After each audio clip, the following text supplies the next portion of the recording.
Do you see yourself getting married to a woman again, or is it more of just a life partner thing from this point going forward? So I haven't married a second time, but I'm looking for one. If you look at all the numbers, if you look at a lot of the statistics, what it says is that men report higher levels of happiness when they're in a good marriage. Mm-hmm. Men report higher levels of income when they're in marriage, period. Meaning, I think they get like a 15 to 16% more. They're able to work longer hours. They have like a overall better quality of life.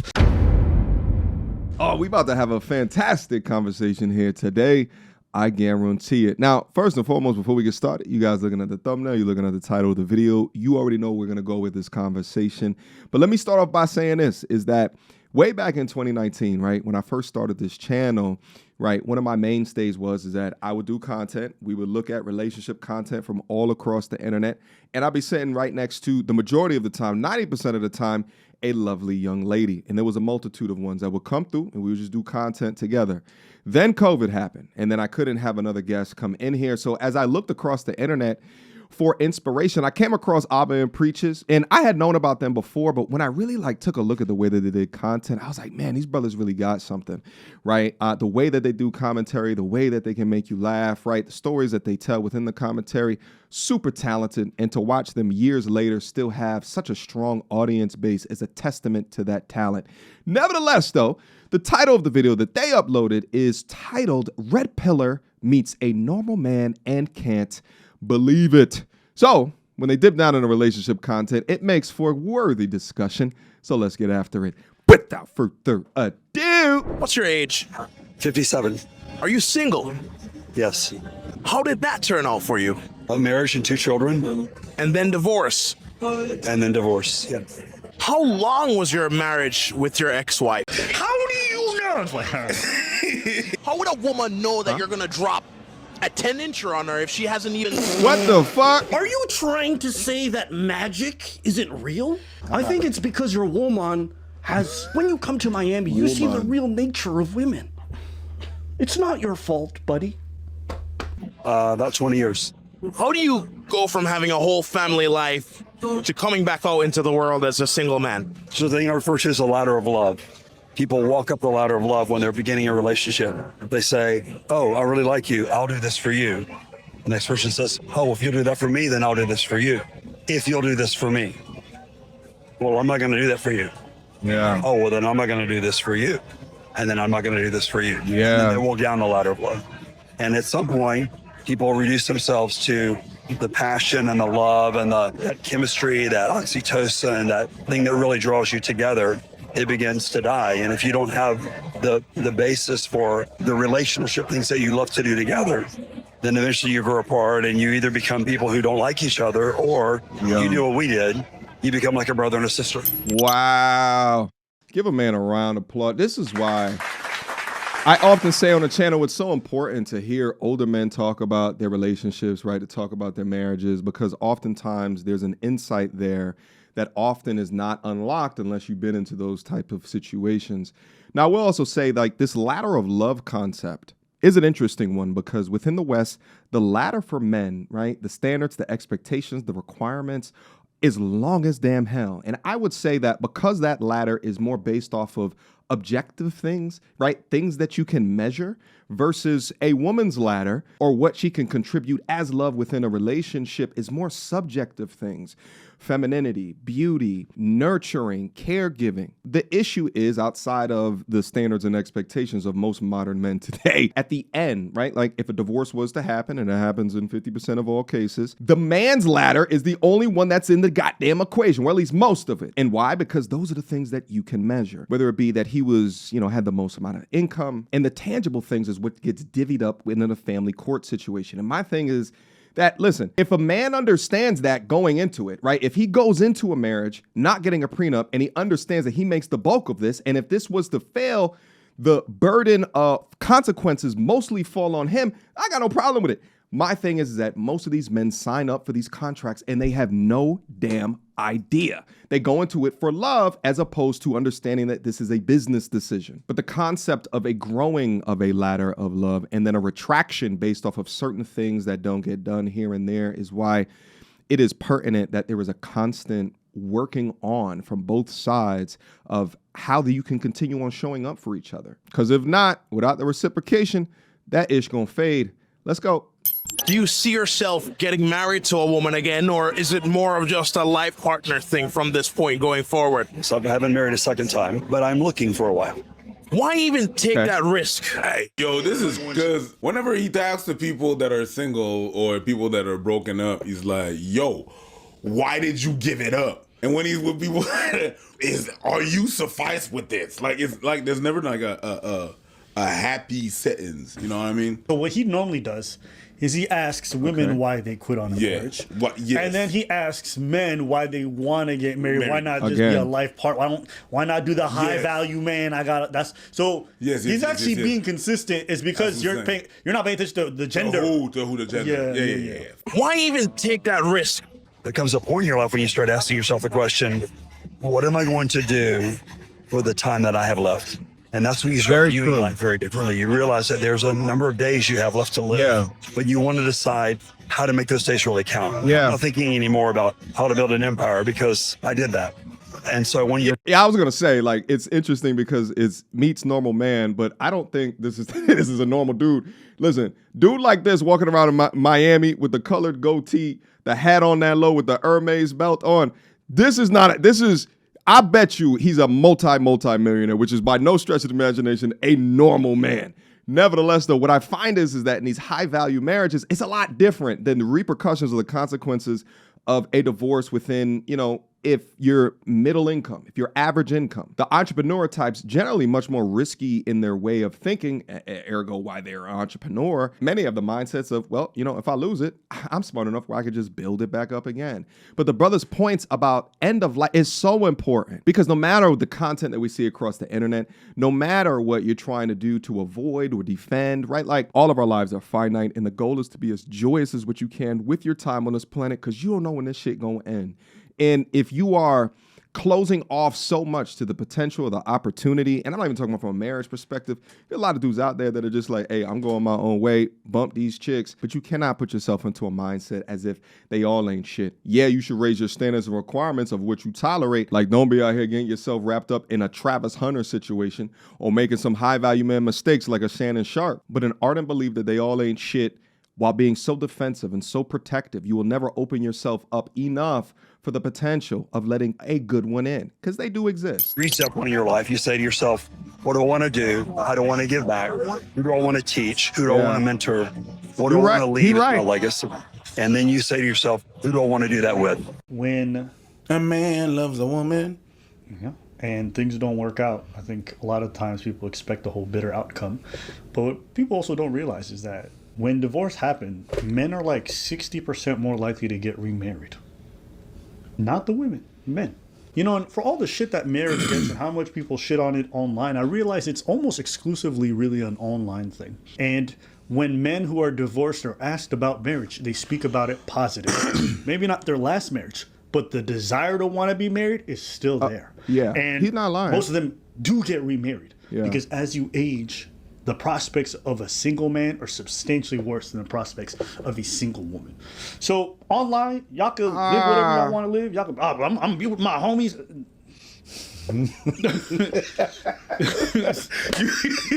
Your bed full of like male pubes. Congrats. Nobody in real life trying to do this shit. Let's move in together. Yeah, folks Who's get doing families, and then they move on. They're not kicking it like that. Let's move in together with my homie. Right. No? We got like who does that covered today regarding why you should never live with your girlfriend. Oh, you could be the biggest, most, I guess, tallest, most masculine alpha out there. Oh, man, can we cuddle? And before you know it, time passes along and you're like, damn, you become I want to say the word cuck, but like you become kind of complacent because coconuts in Barbados. Yeah. You become like lazy in a way. Which I think is why you should live with your brothers or live with someone that's like a man because... Oh, hell no. Oh, yeah. That's actually crazy. Let's go back for a quick second. Quick emergency meeting. I was recently searching for my name online and found way too much personal information, which brought me down this weird rabbit hole of how that could have happened and found out that there's companies out there called data brokers that will sell your data to marketers, scammers, and even stalkers. And it's a nasty, disgusting feeling knowing that there's bad actors out there selling my information, selling your information for profit. But that's why I'm recommending today's sponsor, Aura. Now, I use Aura to automatically remove my information from these sites and keep my information off. But they do other things as well, such as bank fraud and identity theft alerts, VPN access. But guys, utilize my link down in the description box down below for a 14-day trial. At least see if you've been compromised. Privacy is king in this day and age, and you should know if your information is out there. So again, utilize my link, aura.com/MTR, in the description box down below to try 2 weeks free. That's way more than enough time to see if your personal data has been exposed. Go now. When I see Abba and Priest doing content on like Red Pill, right? Like, I always think like it's not Red Pill per se that they have an issue with, right? Because like, for example, one of my friends asked me the other day, and like, am I a Red Pill channel? And the first thing that I always ask now is I say, well, what do you think Red Pill is? You define to me. And generally people don't have an answer for this. And the reason for that is that the definition of Red Pill by most people is determined by the person that is giving the information. Right? So when they're doing battle and they call it Red Pillar, it's based off of their dislike of certain content creators. I mean, you guys see my confusion when they talk about this move-in with men shit. I don't know what they were talking about. And then to listen to this gentleman say this in the haphazard way that he is saying it helps me understand to a degree of the context of why they say it. Now, there is some validity of some dudes getting into relationships and they all up under their girl and they get softer, right? They start working out as much. They start to get that dad bod. Right? They forego some of their interests and their purpose because they get comfortable. And it's something about being mashed, right? Like your buddies, your friends, you go out, you're constantly challenging each other with like creative pursuits or, you know, with your work or your industry. Some of them may have sports hobbies, you know, like, yo, come on, boxing with me, da-da-da. But in terms of like forming colonies to move in together, if that was the context that he was saying, then yeah, I just don't understand. What's this right here? On a wonderful trip, which you should definitely do, I would suggest you to get a Surfshark VPN changer. Not only is a VPN changer going to allow to change your location of your device, and also the programs that you want to enjoy. Yeah, because you know sometimes you're trying to watch a program from another country and it gives you that message. What is this man driving? That shit dope. Oh, the program that you're trying to view is not available in the country that you are in. Well, I'm in the country that I'm in, and I want to watch the content from other countries. What do you want me? I'm a simple man. Surfshark VPN changer allows you to do that. Cool. Because you change your location with that, and on top of that, you can put that on any device that you want. Your phone, your computer, your laptop, your tablet. There's no limit. You can also save on your fare. By the way, shout out to DJI, by the way. I got some of these mics right now, and I put them on me when I'm doing like boxing, sparring, and stuff like that. And the amount of technology, how easy it is today to be a YouTuber, commentator, content creator, right? Like this brother's in a drop top with a damn mic on, with the damn rat tail on the end, and you can hear him perfectly. Absolutely insane what technology affords us here today. All right, let's just keep on going. Let's see what else they got. All right. Schedule programming. I can understand that. There's some people that function like that. I don't think that this guy is inherently wrong. He's not giving up on marriage and stuff like that. He didn't give up on marriage. The latter, I do this makes sense to some people in the way that people view relationship. Mm-hmm. That's not how I view it, but I get that not even some people, a lot of people see it like that. He's not like, these women. He's like, no, I'm still looking. I'm good. He's not bitter about it. That's not Red Pill, I would say. He's just like, yeah, you know what? It didn't work. It decreased the ladder, and then whatever. I'm going to look for something else. I'm going to look for a wife. The complication of a divorce, you can be bitter very quickly. Listening to this guy, two things. The first part is this young man's like, why would you... We're getting remarried. He's thinking about it from the fear standpoint, the outcomes that are negative when you have some wealth, he's just asking a question. You get divorced. But if you listen to the man who's actually been through it, he don't speak with it with like this tremendous pain or whatever it is. He's looking towards the future and be like, oh, listen, I don't got much time in this world. Like my days are numbered. So what am I here to do? He said, I wanted to mentor. Who do I leave my legacy to? Who do I help? He's not thinking about Hugh Hefner trying to fuck, because that's just not. That shit becomes less and less content enjoy as you get older. The only thing this man's focused on is how does he give back. That's his words. And I identify with that because even in me in my 30s, I've already weaned off of that shit so much. It's generally dudes who have some level of dysfunction in their life who are still on that like, fuck bitches, get money up. That's it. So it's just, when you listen to him, you can tell that he's ready to assume responsibilities and to really be a leader in a lot of ways. And I think a lot of men on a smaller scale as they get older identify with that. And I commend that. I think that's a beautiful thing. I think it shows a lot of maturity. And I also want to give a bit of credit to the guy who's doing the interview. You know, we shit on him all the time because he does these interviews. He's always kind of goofy, and he's still a goofy person. But here he is, not being biased and hiding this kind of interview. It's like, you know what? Even though this goes against the narrative that I have, let me just put it out there. And that's worth commending. And the last thing I'll say is, I understand the point of marriage is to be together forever. But that doesn't always happen. And I personally don't think that it's necessarily a failure. Me personally. I know other people have a different view of it, but I could imagine plenty of scenarios where I'm potentially married with somebody for 20 years. You have all these happy marriages. You birth beautiful children. They grow up to be great people. Your ex-wife helped shape them in a lot of good ways, but you guys fall apart. Is that a failure? I don't know. I put that question to you guys. Would you guys inherently see that as a failure if you could imagine in those 20 years how many happy memories, how many great things, and see your partner reflected in your kids and being proud of your children? Is that necessarily a failure? I asked the question to you.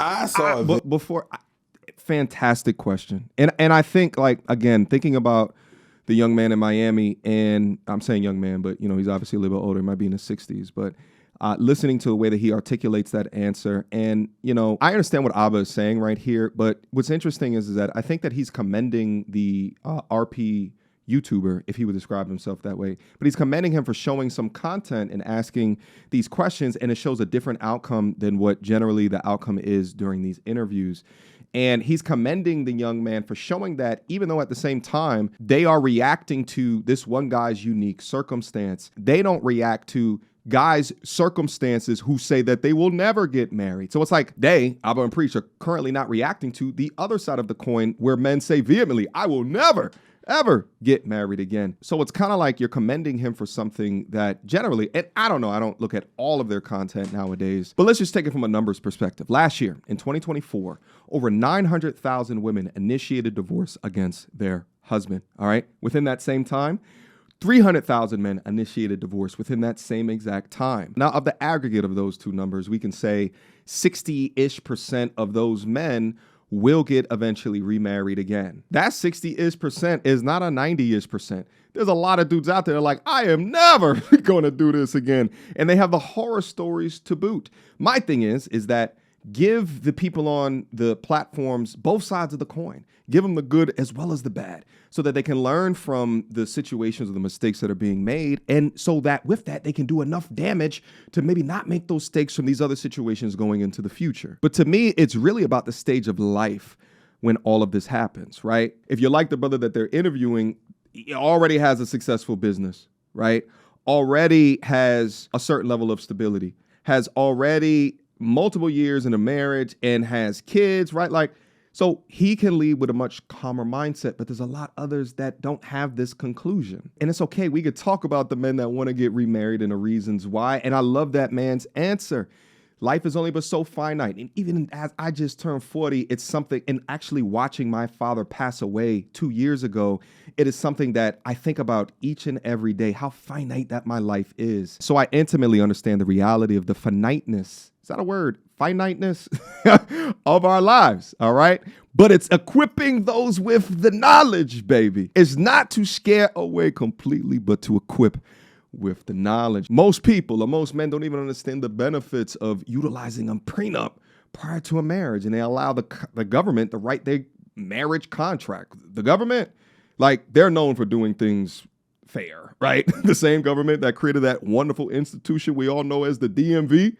You been into the DMV lately? It's better now than it's ever been. But you've been going to the DMV in the early 2000s and the 90s, baby. You'll be there for 3 days trying to figure out what the hell is going on, all right? Knowledge is power at the end of the day. That's what I'm trying to get to. Let's keep going. Video about a basketball player. Okay. And it was always the same journalist that was asking him the same question. He was kind of sick and tired of it. Do you view this season as a failure?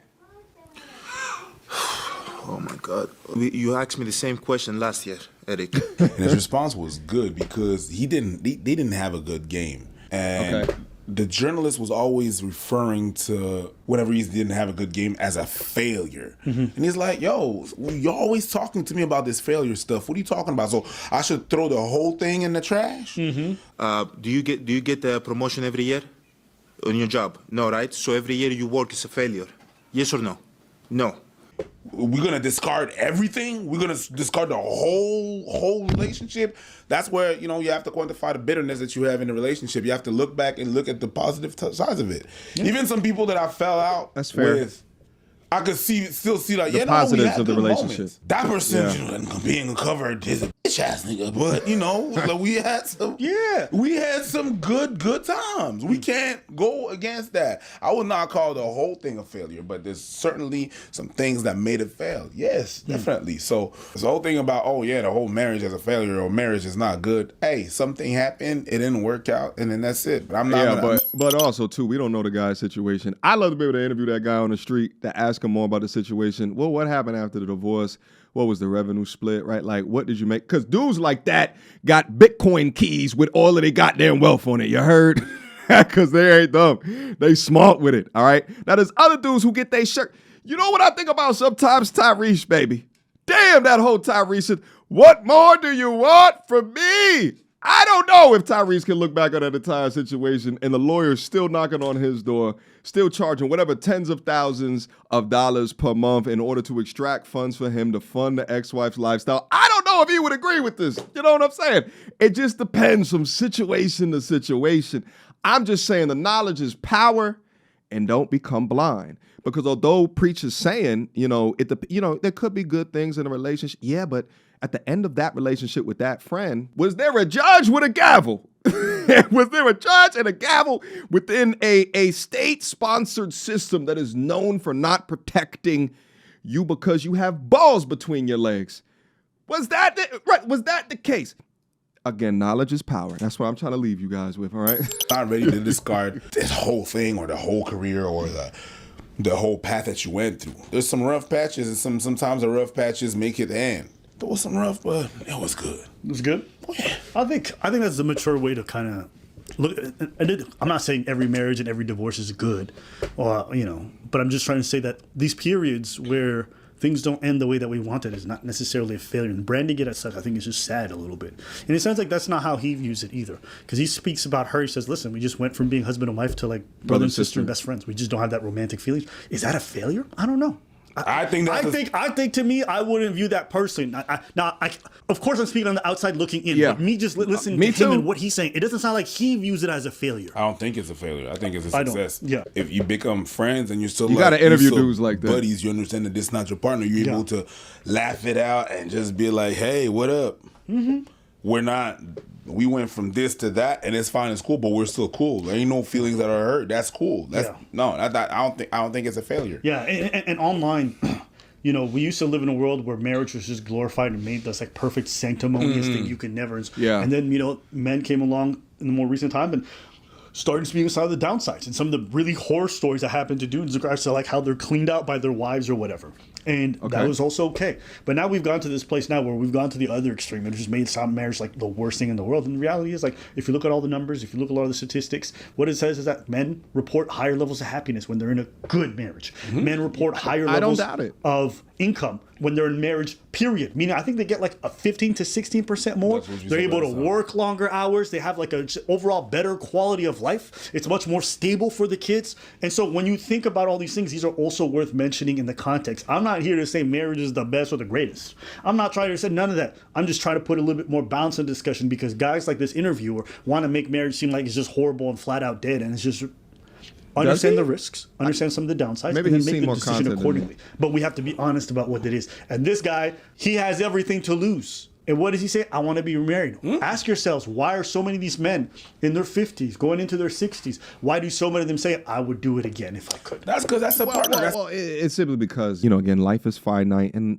people don't want to be alone. And I get it. They don't want to die alone. And it's way easier to say that when your ex doesn't take half your shit, your house, your car, got you on alimony, right? It's a lot easier to be able to say that. Again, we're all on the outside looking in, so we don't know his particular situation, right? If the kids were affected, it sounds like the kids were over 18 when they decided to do a divorce, so it wasn't like a custody situation, right? And then also how much that you have to restart your life back up again, right? If you're in a 9-to-5 corporate position and you're on a salary, a fixed salary, right? That restart might be a lot different than if you're an entrepreneur and you could just hit it big one month and you could be cruising for a little bit, or could be a lot different if you lose for the next year and a half, even after the divorce, right? Like it could be a lot different depending on situation to situation, you know, but that's also why I talk to men about safeguarding, right? Knowing enough information, having enough financial foundation, right? How is it that you structure out your businesses? How is it that you protect yourself from a liability perspective, right? How do you create an irrevocable trust, right? What money should you be putting in offshore, right? Like cold storage, Bitcoin wallets and shit. Like you got to understand how the world works, baby. If you getting married, right, and you're tying your assets, your business, right, to another person, then you have to understand how the world works before it is that you be able to do that, and also understand what is the likelihood of this lasting for a long length of time. What are the behaviors, the characteristics within her? What are my own behaviors and characteristics? What is my own nature? And understanding how it is that we need to work well together. What are the roles? Do we agree politically, religiously? Do we agree on the foundations of household, how to rear children? It's so complicated, right? But it's like men have not had a place to facilitate these discussions and to talk through it about the negativity in regards to it. But, you know, Abba has a fair point to say that, you know, there could be so much negative content geared towards that angle or that lens that then you are forever in protection or defensive mode. Let's listen to a little bit more. I think we got the main points out, but let's listen to a little bit more. It's a life partner. I mean, my girl hates when I call her a partner and slap her on the butt because she says, I don't play like baseball partner with you. I'm your girl. I agree with her. Love me. All right, whatever. I got rude. But I agree with her, preach. You're still a partner. I mean, you said rude, but what up, partner? Pow. Yo, I don't play baseball with you. Hey, put a little comment for Bart for his girl. Yo, what you doing for your wife? Calm down. Calm down. You're too happy about this shit. Put some respect on my name, dude. You're too happy about this shit. Shut up. I am. Okay. Yeah. Shut up. Okay. They're probably gonna crack jokes for the next couple of minutes, guys. I'll leave a link to this video down in the description box down below. Feel free to go check it out without my commentary. I know I talked a lot on this one, and now that I've gone over it, I kind of feel like this should have been a live stream. All right, we should have these live stream discussions. I'll bring you guys up. Let's interface in regards to some of the content as we see it existing within the space today. Brothers, listen to me and listen very clearly. Marriage, contrary to popular belief, is not just about love. It's a business contract. And God forbid you allow the government to create that goddamn contract. You heard? In this country, the contract is structured in a way where usually, more often than not, especially through the longer ladder, right, the tangible things that men are tasked with, even in modern society today, to build, it is the highest cost to us when it fails. If you choose marriage, go in with your eyes wide the hell open. You must understand her nature, but also you must understand your own nature and not have it be created or crafted or lied to you about by the media, feminism, right? Marketing of these big brands and these advertisers, or even the goddamn government, all right? Have a prenup. Always, always, always. Build yourself up first so that you're not negotiating, right, from a place of weakness. Because once you sign those papers, it's not about just love anymore, all right? Although you feel it's that way. It's about the contract, baby. It's about the law. Love is never, has never, will never be enough to shield you from reality, all right? Knowledge is power at the end of the day. That's why I keep saying that throughout this. But wisdom is protection. Other men's examples is protection, all right? A man who just ignores the risk of marriage, goes in with them rose-colored glasses on, is not being romantic. That's being stupid. It's being careless. Do not let your emotions bankrupt your future. All right, guys, I'm going to get up out of here. All right, shout out to Abba and Preach. Let me know what you guys think down up in the comment box down below. This should be for fruitful discussion, all right? I'm going to be down up in the comments checking. Also, too, when people come into the video, they're usually down into the comments reading as they're listening to the video. So, top comments, I'll try to post them to the top. Let's get active on this conversation. Let's have a discussion. Until next time, YouTube. Peace. She belongs to the street. Girl, don't hold my hand. You a mattress actress on the OnlyFans. Get your money, girl, but damn, how is that your only plan? What you gonna do when you get too old to strip and dance? Get up out your echo chamber screaming period and yes. You a low down dirty woman if you try to get knocked up by a high value